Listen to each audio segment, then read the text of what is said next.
सोचिए, अगर आपकी पूरी जिंदगी एक झूठ हो और आपको इसका जरा सा भी एहसास ना हो। आप रोज उठते हो, मुस्कुराते हो, लोगों से मिलते हो, लेकिन हर कोई सिर्फ एक किरदार निभा रहा हो।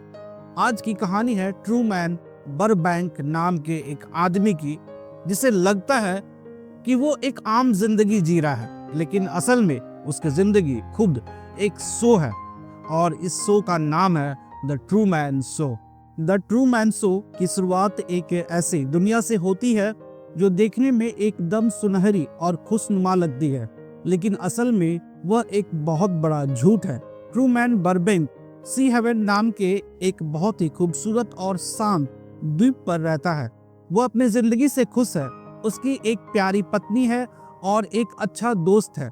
वह हर सुबह अपने पड़ोसियों को मुस्कुराकर एक ही डायलॉग बोलता है, गुड मॉर्निंग, और अगर फिर मुलाकात ना हुई तो गुड आफ्टरनून, गुड इवनिंग और गुड नाइट। लेकिन कहानी के शुरू होते ही दर्शकों को पता चल जाता है कि ट्रूमैन की पूरी जिंदगी असल में एक रियलिटी शो है। वह जिस आसमान को देखता है वह एक गुंबद की छत है, और जो लोग उसके आसपास हैं वे सब अभिनेता हैं। एक दिन ट्रूमैन जब अपने घर से ऑफिस के लिए निकलता है तो अचानक आसमान से एक बड़ी स्टूडियो लाइट उसके ठीक सामने आकर गिरती है। उस लाइट पर एक तारे का नाम लिखा होता है। ट्रूमैन हैरान रह जाता है, क्योंकि आसमान में तो कोई प्लेन भी नहीं था।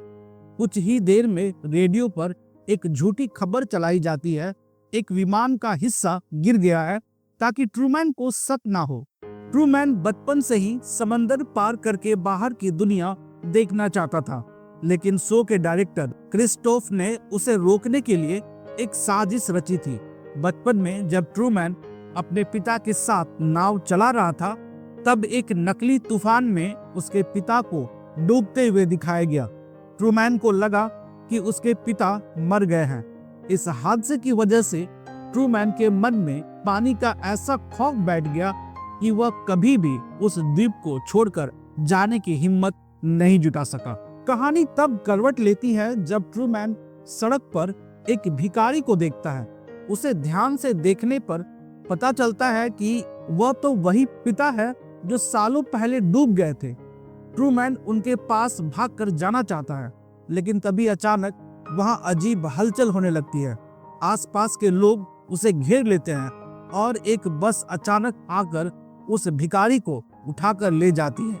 ट्रूमैन को समझ नहीं आता कि आखिर उसके पिता जिंदा कैसे हैं और उन्हें उससे दूर क्यों ले जाया गया। ट्रूमैन की शादी मेरिल से हुई है, लेकिन वह मन ही मन में सिल्विया नाम की एक लड़की को याद करता है। सालों पहले कॉलेज में सिल्विया ने उसे सच बताने की कोशिश की थी। उसने ट्रूमैन से कहा था, ये सब नकली है, ये सिर्फ तुम्हारे लिए बनाया गया एक सेट है। लेकिन इससे पहले कि वह कुछ और कहती, शो के क्रू ने उसे वहां से हटा दिया और ट्रूमैन से कहा गया कि वह पागल है और उसे फिजी ले जाया जा रहा है। तब से ट्रूमैन का एक ही सपना है, सिल्विया को ढूंढना और फिजी जाना। एक दिन ट्रूमैन की कार के रेडियो पर सिग्नल खराब हो जाते हैं और उसे शो के प्रोडक्शन क्रू की बातें सुनाई देने लगती है। वे लोग रेडियो पर ट्रूमैन के हर कदम की जानकारी दे रहे थे। अब वह बाएं मुड़ रहा है, अब वह रुक गया है। ट्रूमैन को अब यकीन होने लगता है कि पूरी दुनिया उसी के आसपास घूम रही है और उसे कोई देख रहा है। ट्रूमैन यह चेक करने के लिए कि क्या सब कुछ सच में नकली है, एक अजनबी बिल्डिंग में घुस जाता है। वहां एक लिफ्ट का दरवाजा खोलता है और देखता है कि अंदर लिफ्ट नहीं बल्कि एक्टर्स का एक ब्रेक रूम है, जहां लोग नाश्ता कर रहे हैं और कैमरे रखे हैं। उसे तुरंत वहां से बाहर धकेल दिया जाता है। लेकिन अब ट्रूमैन के मन में बगावत शुरू हो चुकी है। ट्रूमैन अब यह जानने के लिए कि क्या वाकई लोग उसे फॉलो कर रहे हैं, अजीब हरकतें शुरू कर देता है। वह अपनी कार में बैठकर गोल गोल घूमने लगता है और देखता है कि ट्रैफिक भी उसी के हिसाब से चल रहा है। वह अचानक अपनी पत्नी मेरिल को लेकर घर से निकलता है और बिना बताए कहीं दूर जाने की जिद करता है। वह देखना चाहता है कि क्या उसे कोई रोकता है।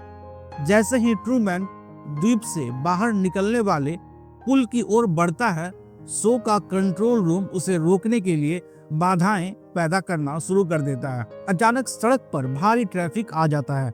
जब वो ट्रैफिक से निकल जाते हैं तो पुलिस उसे रोक लेती है और कहती है कि आगे एक न्यूक्लियर पावर प्लांट में लीक हो गया है और रास्ता बहुत खतरनाक है। ट्रूमैन समझ जाता है कि ये सब उसे रोकने का बहाना है। वह पुलिस वाले की बात अनसुनी करके भागने की कोशिश करता है, लेकिन कई लोग उसे पकड़ लेते हैं और वापस घर छोड़ देते हैं। घर वापस आकर ट्रूमैन अपनी पत्नी मेरिल पर चिल्लाता है और उससे सच बोलने को कहता है। इसी बीच मेरिल डरी हुई है, लेकिन फिर भी वह कैमरे की तरफ देखकर एक कोको ब्रांड का विज्ञापन करने लगती है, जैसे वह किसी टीवी कॉमर्शियल में हो। ट्रूमैन चिल्लाता है, तुम किससे बात कर रही हो? यह सब क्या है? मेरिल घबराकर चिल्लाती है, कोई कुछ करो। तभी ट्रूमैन का सबसे अच्छा दोस्त मार्लन अचानक बियर लेके वहां आ जाता है, जैसे उसे किसी ने भेज दिया हो। मार्लन ट्रूमैन को बाहर ले जाता है और उसे समझाने की कोशिश करता है। कंट्रोल रूम में बैठा डायरेक्टर क्रिस्टोफ मार्लन के कान में लगे ईयरफोन से उसे डायलॉग बोलता है। मार्लन वही दोहराता है, मैं तुम्हारा सबसे अच्छा दोस्त हूँ, मैं तुमसे झूठ क्यों बोलूंगा। यह दृश्य बहुत गहरा है क्योंकि दर्शकों को दिखता है कि ट्रूमैन की दोस्ती भी पूरी तरह स्क्रिप्टेड है। फिल्म में पहली बार दुनिया को इस शो के क्रिएटर क्रिस्टोफ का असली चेहरा दिखाया जाता है। वह एक लाइव इंटरव्यू दे रहे होते हैं। वह गर्व से बताता है कि उसने ट्रूमैन को दुनिया के सबसे बड़े स्टूडियो में पाल पोस कर बड़ा किया है, ताकि उसे एक सच्ची जिंदगी दी जा सके, क्योंकि बाहर की दुनिया बुरी है। वह कहता है कि ट्रूमैन कभी नहीं भागेगा, क्योंकि हम उसी दुनिया की हकीकत को स्वीकार कर लेते हैं जो हमें दिखाई जाती है। इतनी पाबंदियों के बाद ट्रूमैन अब बाहर से शांत दिखने लगता है। वह सबको यकीन दिला देता है कि वह अब ठीक है और अपनी पुरानी जिंदगी में लौट आया है, लेकिन अंदर ही अंदर वह भागने की एक ऐसी योजना बनाता है जिसकी उम्मीद शो के मेकर्स को भी नहीं थी। ट्रूमैन सबको यकीन दिला देता है कि वह अब सामान्य हो गया है। एक रात वह अपने बेसमेंट में सोने चला जाता है। शो का डायरेक्टर क्रिस्टोफ कैमरों पर नजर रखता है और उसे ट्रूमैन के खर्राटों की आवाज भी सुनाई देती है, लेकिन जब उसका दोस्त मार्लन उसे जगाने जाता है तो पता चलता है कि ट्रूमैन वहां है ही नहीं। उसने कंबल के नीचे एक पुतला रख दिया था और खर्राटों का टेप रिकॉर्ड करके चला दिया था। वह एक गुप्त सुरंग खोदकर भाग निकला था। 30 सालों में पहली बार ऐसा होता है कि ट्रूमैन कैमरे की नजर से ओझल हो जाता है। क्रिस्टोफ घबरा जाता है और पूरे शहर के एक्टर्स को आदेश देता है कि वे एक दूसरे का हाथ पकड़कर पूरे द्वीप की तलाशी ले। वह रात में ही सूरज उगा देता है, यानी लाइट्स ऑन कर देता है, ताकि ट्रूमैन को ढूंढा जा सके।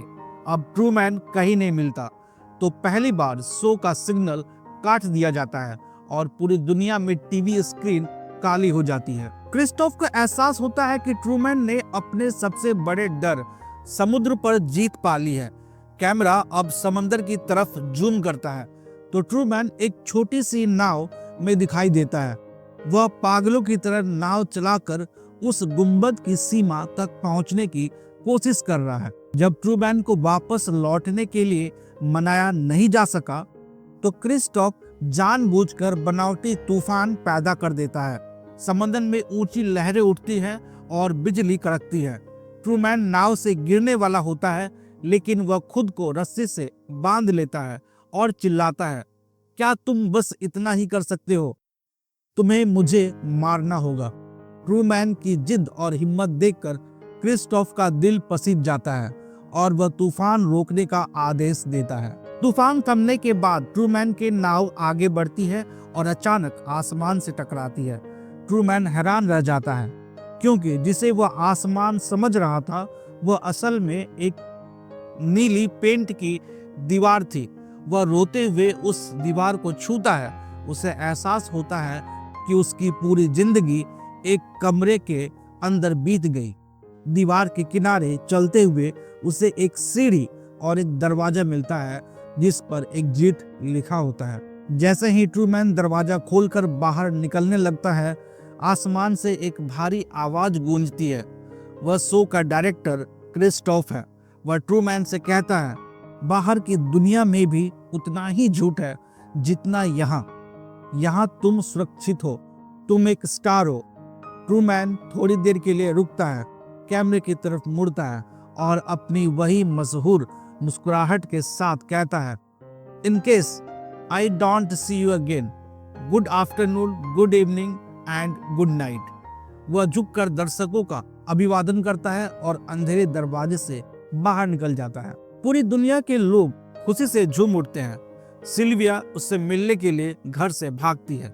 वहीं टीवी पर शो देख रहे दर्शक कुछ पलों के बाद कहते हैं, देखें अब दूसरे चैनल पर क्या आ रहा है। यह दिखाता है कि ट्रूमैन के लिए यह उसकी जिंदगी थी, लेकिन दुनिया के लिए सिर्फ एक मनोरंजन।